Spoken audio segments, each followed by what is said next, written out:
Welcome po sa Craving Taste Vlogs. Masira mong naluto ni Nanay. Please watch and subscribe. Sa halagang 50 pesos, makakapagluto na tayong masarap na at masustansya pang ulam.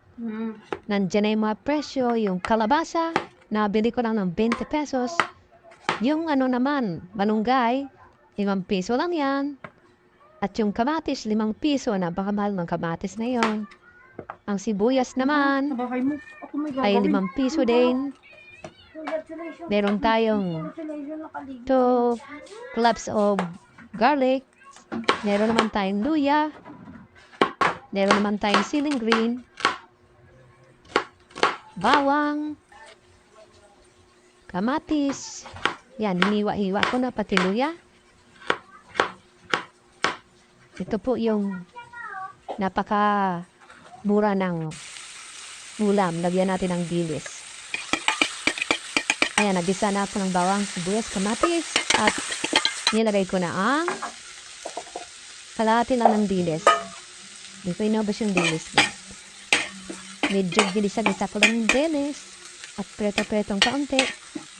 Pag amoy ng dilis, ko, nilagay na yung kalabasang hiniwa-hiwa ko. Tinimplahan ko na siya ng mga pampalasa. Lagyan ko ng 2 cups of water.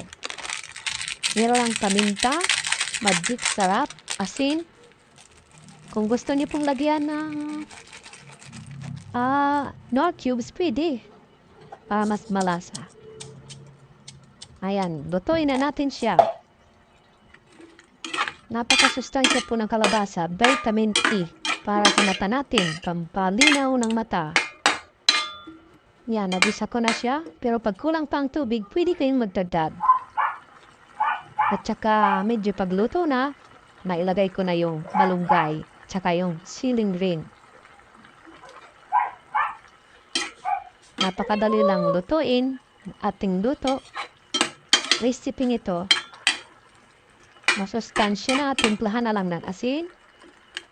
Ayan, luto na ang ating malunggay na may kalabasa. Nasa inyo na lang maglagay ng tubig kung dagdagan nyo pa. Sa akin, tama na yan 2 cups. Ayan, luto na siya. Salamat sa panonood. Please subscribe, Craving Taste Vlogs.